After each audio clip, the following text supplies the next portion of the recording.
Hello, my friends. So today we'll see what's beside me is the open floor rack, okay? And what's on the side is the servers.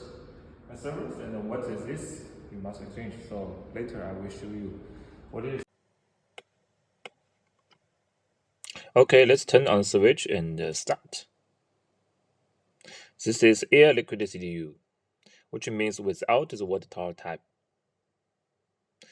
The heat brought out by the server pass through the heat exchange fan and is blown out by a fan to dissipate the heat into the room. There are also two water pipes on the back. One is inlet, another one is outlet. Then connect the server through the manifold water collection system. This connector is pluggable and does not leakage.